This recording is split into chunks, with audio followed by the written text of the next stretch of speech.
We're going to move on to our Connecticut Deep update. Carlos Esquerra, he's supervising environmental engineer, the Bureau of Water Protection and Land Rescue, Water Planning, and Management Diversion, has been at Deep since 2007. And following Carlos will be Craig Motasky. He's an environmental analyst with Deep and has been with Deep since 2002. Craig inspects wastewater treatment facilities. And I do ask if there are any questions for Craig at the end of this to save him. He'll be on a round table this afternoon. So, Carlos? Or, other way around. Oh, other way around. I'm sorry. Craig, sure, thanks.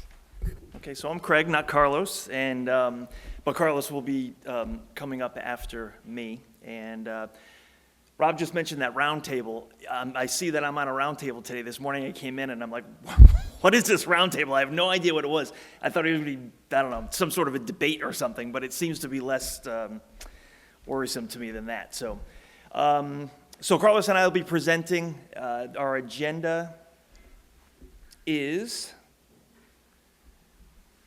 water pollution control inspections and our common findings.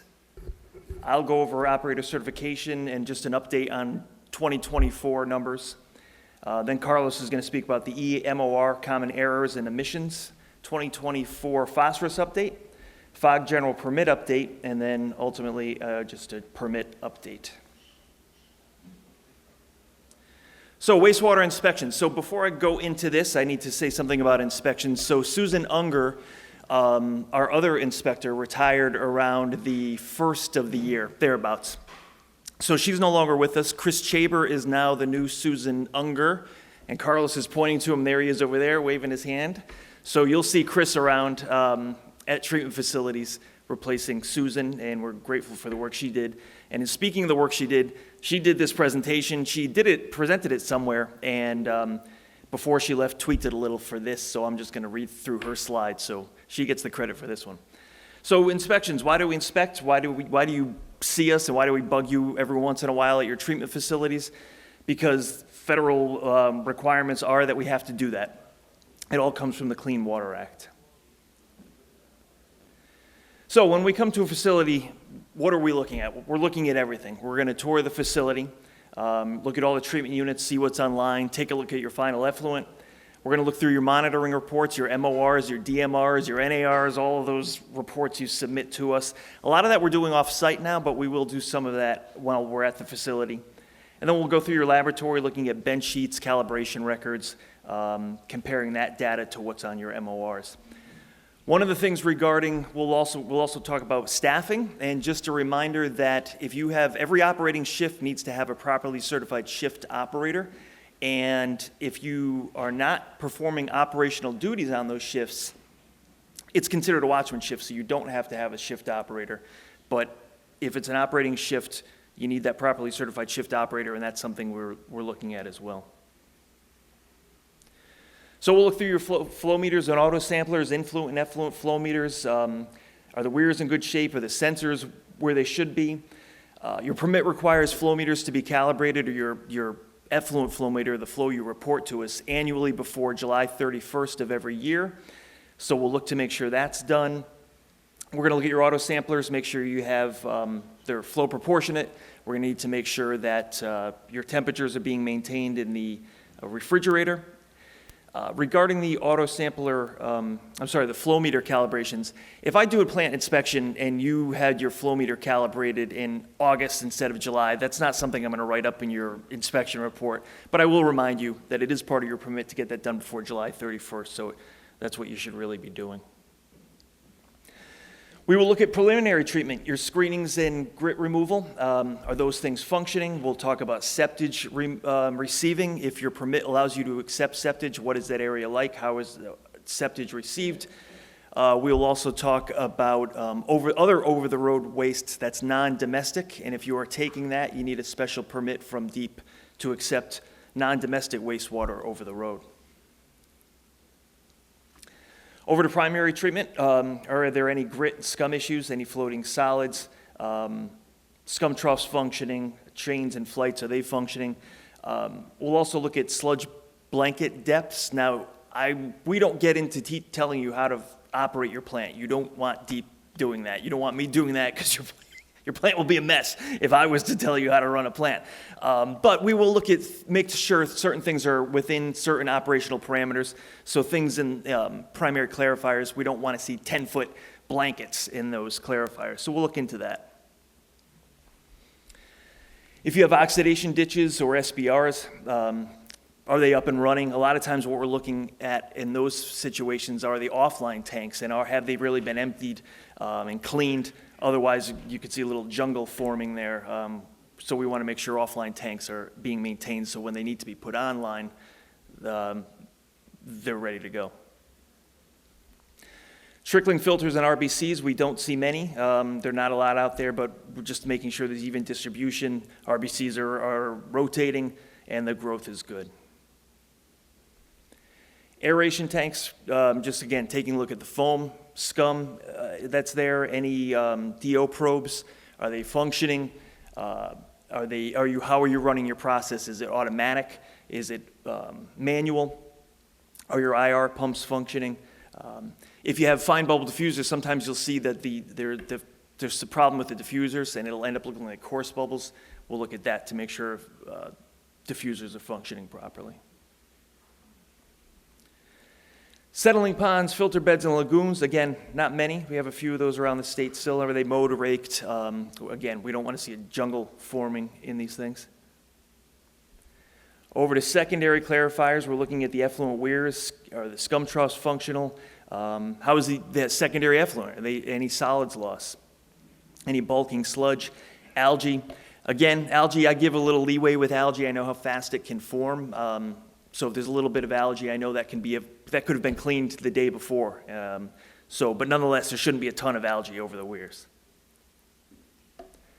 Mechanical sand filters, again, not too many of them, but are they alternated? Are they maintained? How is the effluent look coming out of them? Nitrogen and phosphorus removal, how are the chemicals stored? How are the sand pumps or the pumps functioning? Is the system functioning? How is that effluent look coming out of them? And how is the alum dosing performed at your facility? Is it just steady state or is it dosed based on other parameters? Usually facilities are pretty good about dosing chemicals because chemicals cost money, so they're not going to overdose it. But things like alum, we want to make sure they're not overdosed because they can cause water quality issues. Over to disinfection, whether you have chlorine gas, and I think there's only one facility left that has chlorine gas in the state, but hypochlorite, UV disinfection, how is that being dosed? If you have UV, a lot of the UV systems now are getting older, and parts can be harder to come by, so we're going to make sure that you have spare parts available for those if something were to go down with your UV system. Over to the final effluent, which to me is the most important thing. When I started in 2002, I remember walking around with my supervisor and we were showing me all around the different processes and everything. And we finally got to the effluent and he said, you know, really the bottom line is what you're looking at is the final effluent because that's all of those other things support that final effluent. That's the most important thing. So we're looking at solids, color, odor, any foaming. When it comes to sampling the final effluent, is it representative of the final effluent? Sometimes there can be if you have multiple chlorine contact chambers, you want to make sure you're taking a sample that is representative of both those chlorine contact chamber effluents and not just one of them. Some receiving streams can back up into the facility, so you want to make sure you're not sampling that receiving stream as opposed to what you really want, which is your final effluent. We'll take a look at all your pumps, influent, primary, and effluent pumps. Are they functioning? Are they leaking? Are they noisy? Are they vibrating? Do you have redundancy? And are those redundant pumps functioning? Solids processing, your gravity thickeners, gravity belt thickeners we'll look at. You know, are they functioning? Is that area clean? A lot of times it's easy to be hosing off belt filter presses, and I've seen walls covered in sludge and everything. And with the understanding, you're processing sludge in there. It's not going to be beautiful. But nonetheless, that should be cleaned as well. Digesters and incinerators, not many of them around the state, but the ones we look at, are they functioning? Are they up and running? Are the lagoons maintained? Things like O&M, hazmat, and industrial inflow. Is the plant maintained? That's a big one. How is housekeeping? Housekeeping is a regulatory requirement, so we're going to look at how the neatness of the facility. Chemical storage, are hazardous materials contained? And then industrial inflow, we'll talk about industry you have in town and if it's affecting your treatment processes. Odor control, what type of systems do you have? Biofilters, wet scrubbers, carbon units. Are they functioning? Have you had odor complaints? This is something that our group will regulate and enforce odor issues, but we can also call in the Air Bureau. If your odor control system is functioning and yet there are still odors, that's when we call in the Air Bureau. They know how to deal with those regs. So you may be dealing with both groups from DEEP on that. We'll ask about your stormwater permit. If you're a facility that's design flow above 1 MGD and you have a stormwater outfall, you have to register for the stormwater permit. Again, our group doesn't regulate that, so if you didn't and haven't registered, we just refer that to our stormwater group. Chemical storage and delivery, kind of like I mentioned before, is there adequate storage? Are there any leaks of pumps? Are chemicals being stored over containment? And then Section 4 of the permit speaks to your equipment. And the permittee shall not operate and maintain, or permittee shall operate and maintain all processes that is installed in accordance with the approved plans and specs as outlined in the associated O&M manual. Basically, if you have equipment that's been approved that we've paid for, that equipment has to be operating, treatment processes. You can't just shut equipment off and not operate it without getting approval from the department. So that's something we look for as well.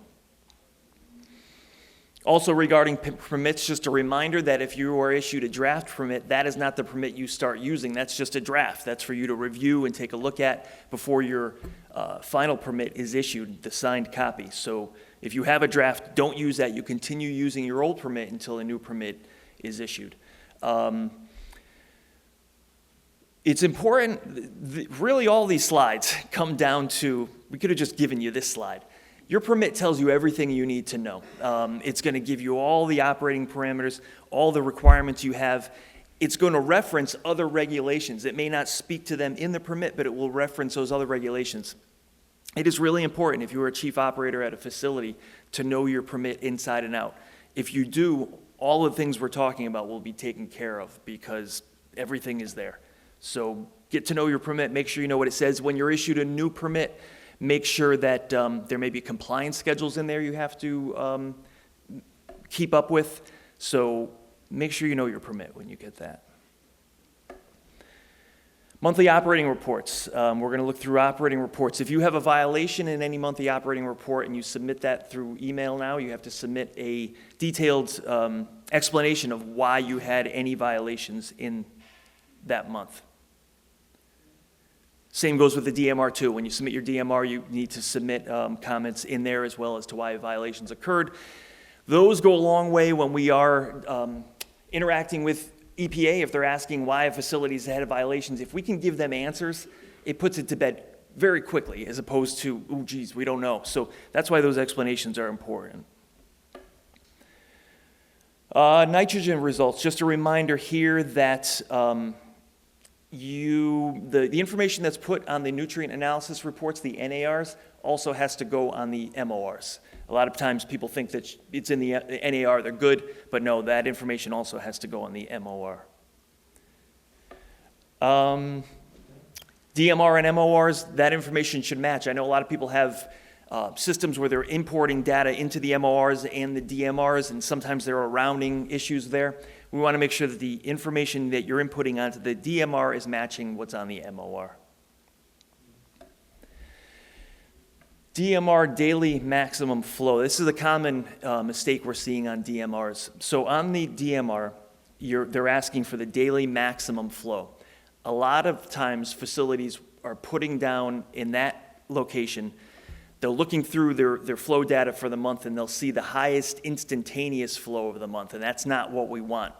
What they're looking for here is every day for flow, you're going to have a total daily flow. You're going to go through the month and you're going to find out which of those flows is the highest, and that's what's going on your DMR, not the maximum instantaneous flow. We'll look through ATMR reporting issues. A lot of times people forget to sign their statement on parts 1 and 3. That's something you at the facility have to sign. And a lot of times Total residual chlorine isn't being done on the sample as it's received by the lab because even if you are not disinfecting it with hypochlorite or chlorine, a residual still needs to be done on that sample when the lab receives it. Into the lab, we are looking overviews of quality control, calibration records being maintained or temperatures being maintained. A lot of times these things are being done, but they're not being recorded. So we want to make sure those are recorded.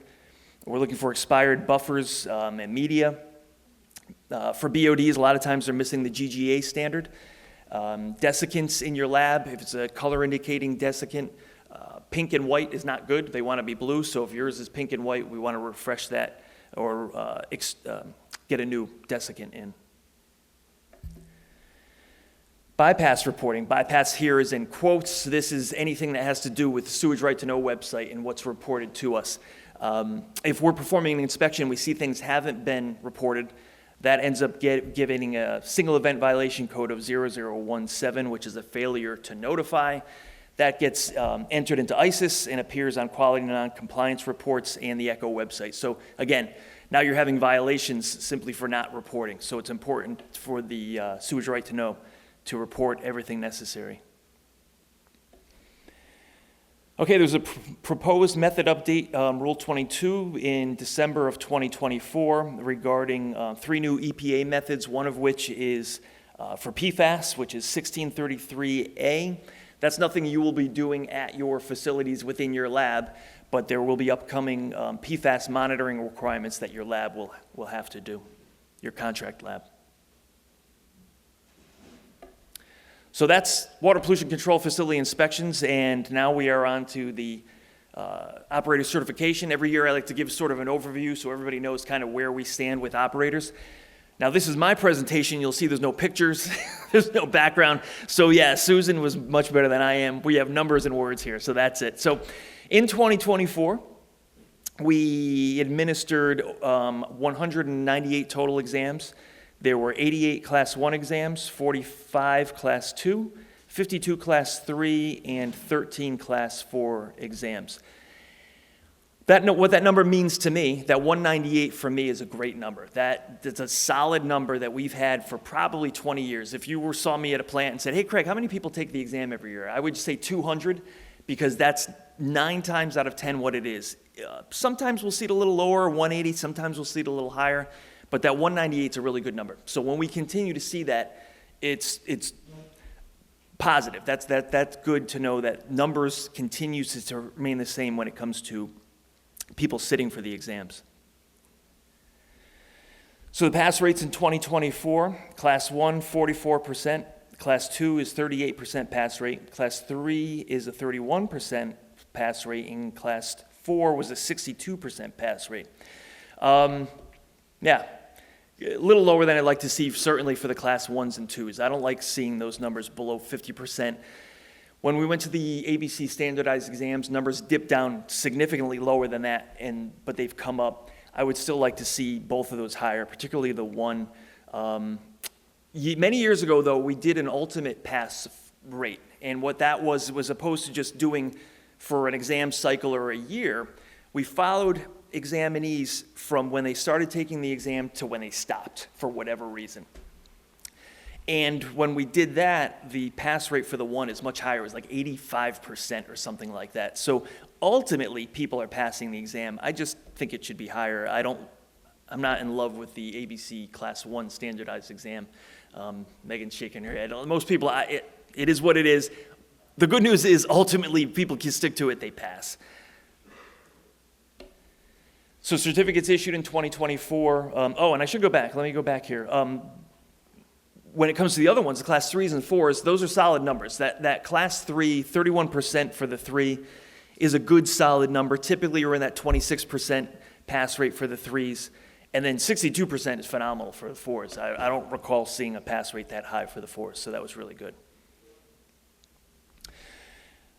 Certificates issued, 17 Class 1s, 7 Class 2s, 13 Class 3s, and 13 Class 4s. 13 Class 4s is an accurate number because there's no operators in training. These other numbers, 17, 7, and 13, It was actually higher than that. This is based on people who passed the exam and who had already met the experience requirement. It doesn't take into account people who passed as operators in training who ended up getting their certificates later. And then operator totals. Now I joke, these numbers have probably changed 4 times since I started talking. So this is just a pretty good solid number, but it's gonna vary. 290 for class 1, 205 for class 2, 194 for class 3, and 162 class 4 operators for a total of 851. Kind of like the numbers of exams I talked about before at 198 being a solid number.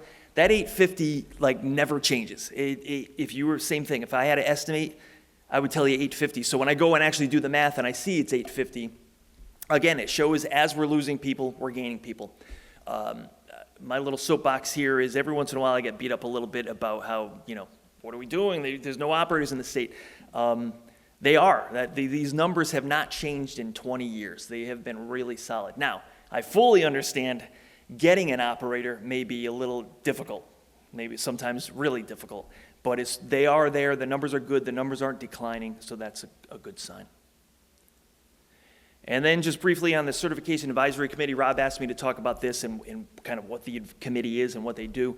So the committee is formed because there's a regulatory requirement to have the committee, and the things here are regulatory. It has to have the 8 to 12 members. Has to have 2 deep members. Myself and Chris Falk are the deep members, and that's an unlimited term. There has to be an educator. That's our Enderley. That's also an unlimited term. And then the rest have to be operators. And when someone joins, it's for a 3-year term. That can be extended a second term for a total of 6. The duties of the CAC, as described in the regs, to assist and advise the commissioner in reviewing plant classifications, applications for certification, reviewing proposed exams, extension of the 90-day acting chief shift operator status, and then really the only one that needed to be in there was performing duties, related duties as requested by the commissioner. So it's really anything that has to do with operator certification. So the committee has evolved over the years. So we schedule monthly meetings, but we don't have monthly meetings anymore. Really early on in the program, we always had monthly meetings. If we meet 3 to 4 times a year, that's typical for us now. And that's based on a couple of things. Age of the regulations. So as we've worked with these regulations for 25 years now, we've really seen every scenario. We've seen every course that's been presented to us for the most part. So all the things that the committee used to rule on doesn't need to make rulings on anymore because they've already done that. There are very few gray areas that we haven't discussed within the regulations. One more slide, Carlos. And so another change that is electronic file sharing. Back in the day, Joe Nestico would have a stack of papers that we'd review every month.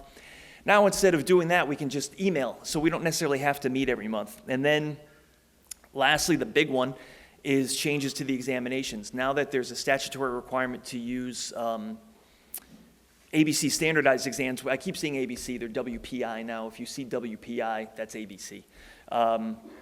Because we don't create the exams anymore. We used to have these marathon sessions twice a year to create the exams. That no longer happens. And then after the exams, we used to go over the question comment forms, which don't exist anymore, go over all the scores, but now since we don't have 2 exams a year, we don't have those exam frequencies like we used to, so there isn't really a need to meet as much as we used to, and the role has been reduced. With that said, it is a really important committee. When we do get a gray area and somebody comes to me that's not with a ruling that needs to take place that isn't specifically spelled out in the regs, to go to this group and to get the feedback from these operators, it is a much fairer way of doing things as opposed to just getting Craig's interpretation of things. So if someone were to come to me and I take it to the CAC and I go back to them with what was ruled, they know, again, it's not just me and my interpretation of regulations. A bunch of really experts who weigh in on these decisions. So that's what the CAC is, what they do. Later this year, we need 2 more people because 2 more people will be leaving in around August, so we'll put out a notice about that. And there you go. Carlos.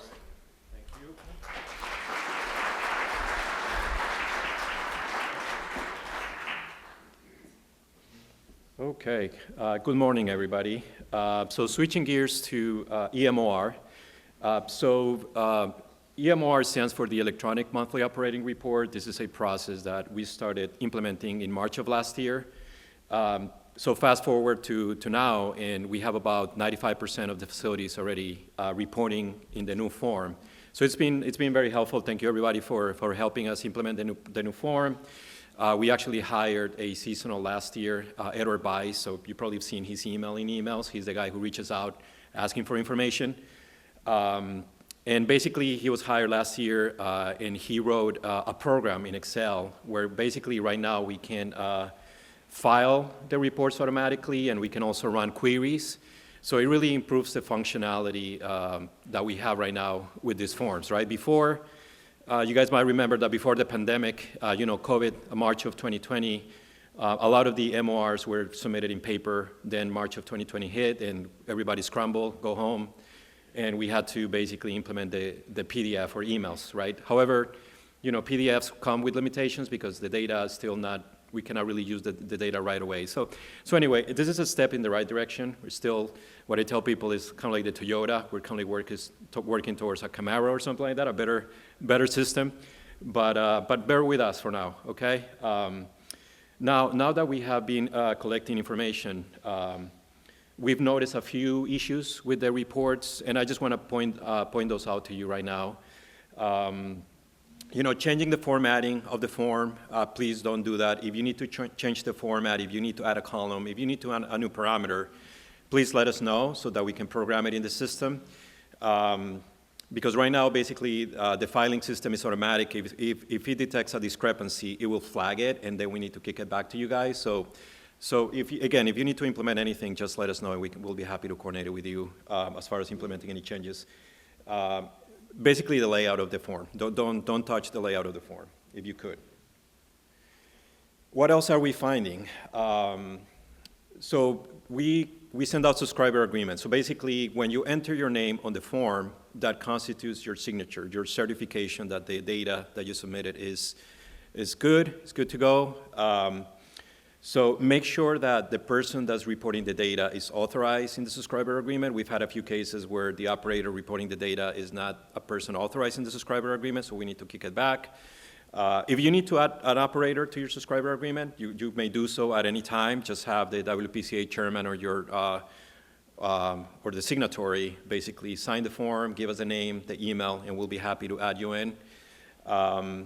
Please make sure to enter your full name in the block of the MOR form. I mean, again, don't abbreviate it because that also triggers some errors in the system. So we appreciate your help with that. All right, switching gears to phosphorus. So 2024, most of the facilities here today, especially the ones that had really low phosphorus limits, like had to implement some type of tertiary phosphorus system, came online in April 1st of 2022, right? So it's been a couple of years or 3 years now that those systems have been online.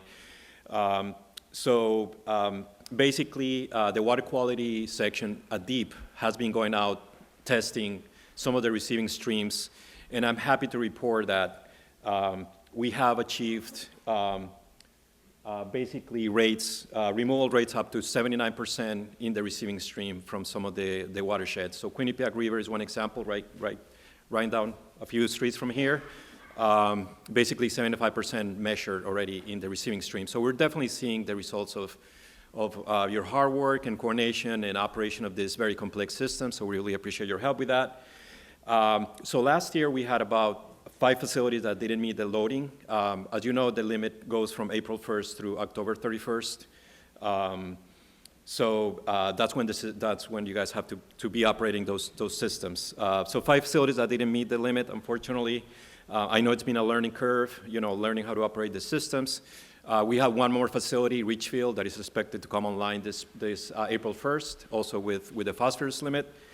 And primarily, I mean, the issues that can be attributed to the exceedances are related to equipment malfunctions, pumps, and wet weather events, right? You can be doing very well for the full year, but if you have a spike in your flow, that can throw off your whole season. So be mindful of if you have a lot of I&I in your system. Right now, our program offers a 20% grant, 80% loan for I&I removal projects. So feel free to reach out to us, and we'll be happy to provide more information to make sure that you control those flows at the plant, right? It's not going to happen overnight, so the sooner the better. Okay, we have a backlog of permits, that right now we're going to start working through to start reissuing permits. We did a whole revamp. We revamped our template. The permit template that is used by our unit to draft all of the permits in the state has gone through a complete update.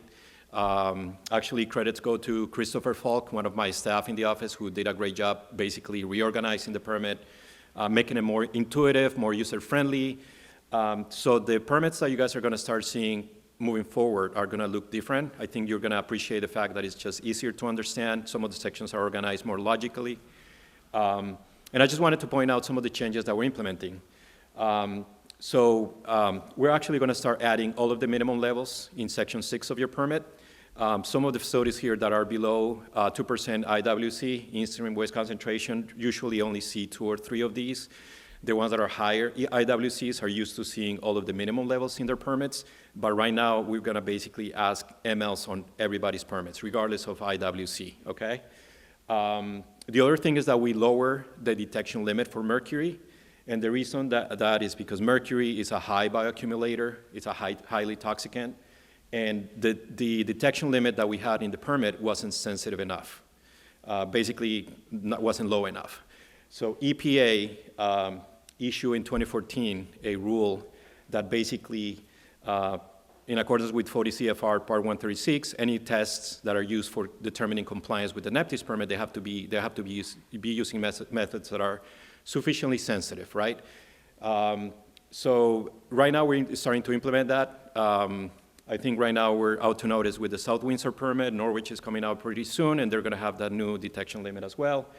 However, I understand that there's some of the labs in the state are still implementing the new methods. I think there's 2 states nearby Connecticut, one in Ohio, one in New York, that can do the method for mercury.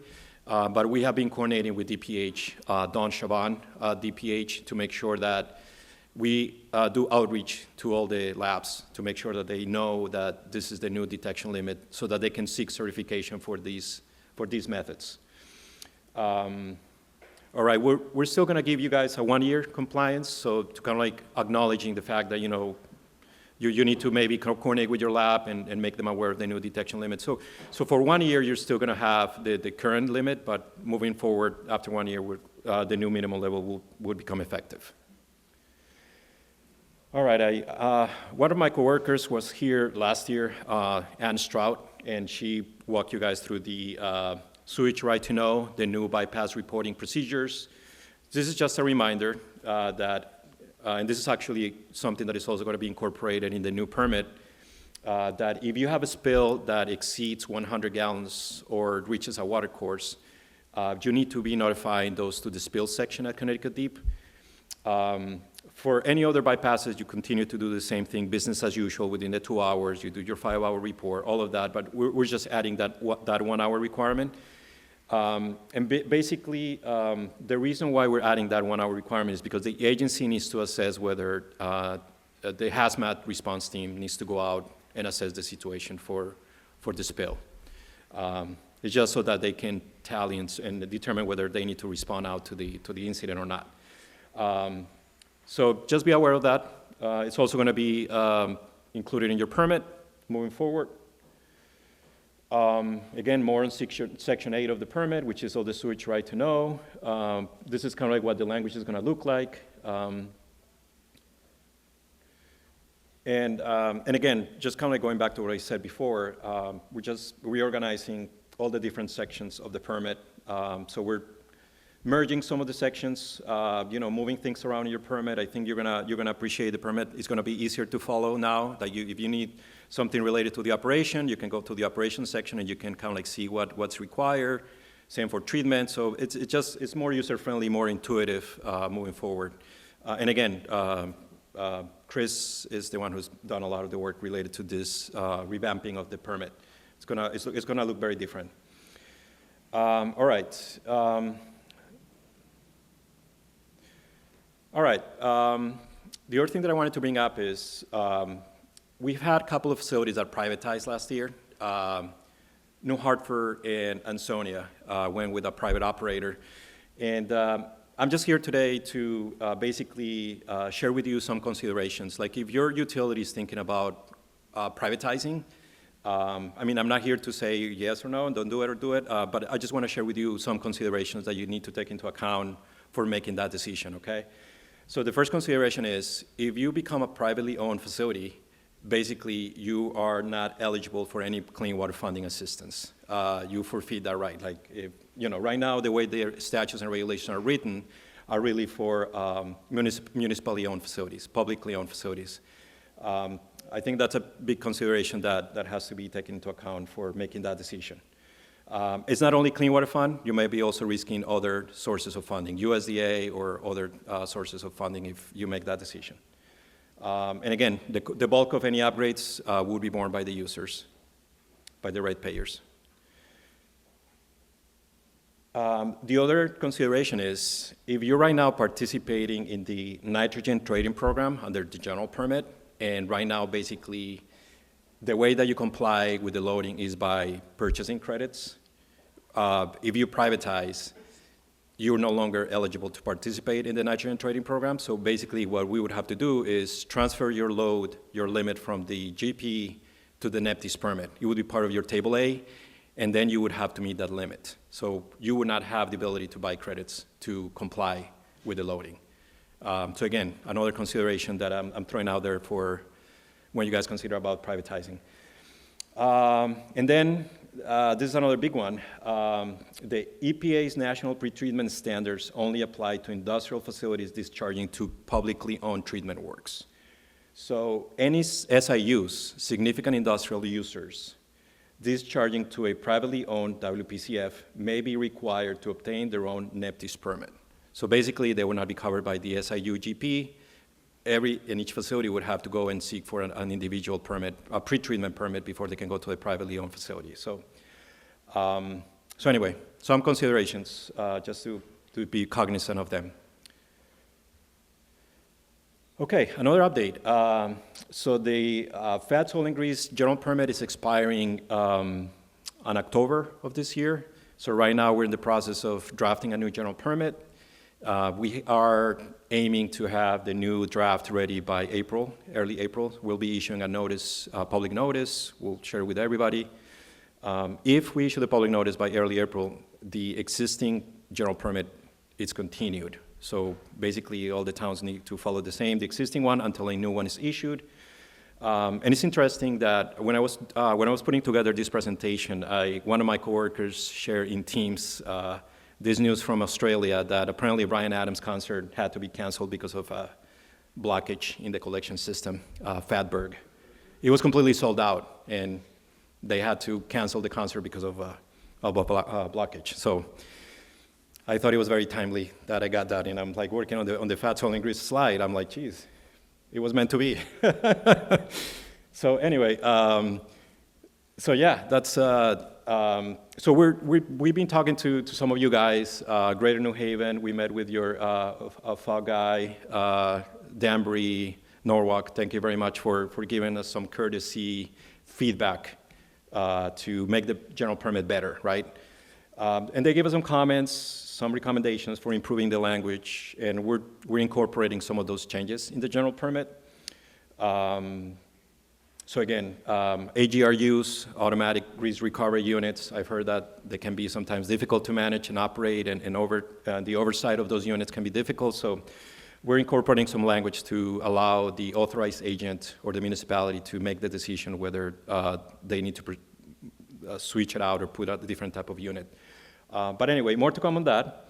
April 3rd is our deadline to issue the notice, and like I said, the current GP will be administratively continued until a new GP is issued. All right, and almost done here. Just some links. There's some links for different programmatic responsibilities that we have. If you haven't signed up for our newsletter, please do so, because the newsletter, basically we share updates on anything related to a priority list, new nitrogen trading guidance, anything that we issue by our program, we issue those updates through the newsletter. So if you haven't signed up for them, please do so. The link is right there. You can also search it up in Google, Connecticut DEP Municipal Wastewater Newsletter, and it will take you to where you can sign up for the newsletter updates. So I highly, highly recommend that you guys sign up, just so that you're up to date with everything. But yeah, and like I mentioned, Craig mentioned, Susan put some of these slides together, so the ghost of Susan Unger helped us put the presentation together. Yeah. Thank you. Oh, and I have just one more thing, sorry. So my assistant director, Ivan Hall, is here, and just remember that the call for projects closed out last month.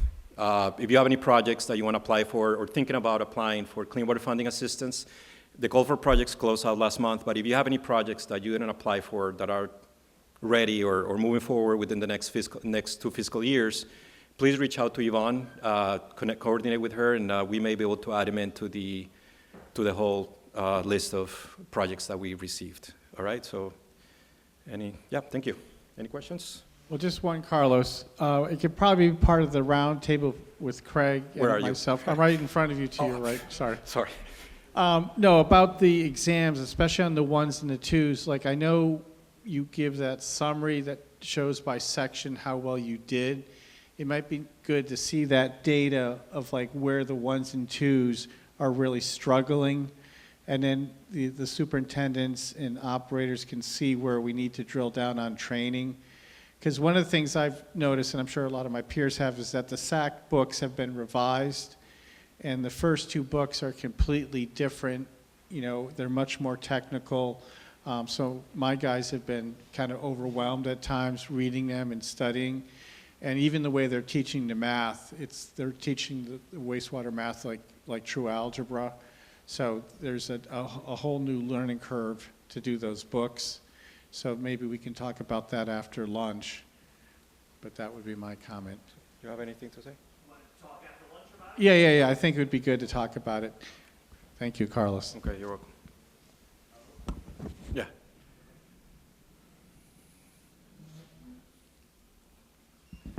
Is there any more discussion about, I think it was going to be a general permit for collection systems for the communities. I think there's some talk about looking into permitting them on their collection system if they're not Yes. part of the treatment system. Yeah, EPA likes to process. have co-permittees like Mattabesset District. You guys have your member communities. If we did it the EPA way, with your permit would have everybody listed in your permit, right? But we're approaching it from the GP point of view, so we're working on a general permit. And Yvonne, I don't have an update right now, but I know it's been drafted, and I think it just needs to go through some internal review. But basically, yes, we're cognizant that that's important for I&I removal, CMOM implementation, making sure that satellite communities know the responsibilities when it comes to managing their collection systems. You're welcome.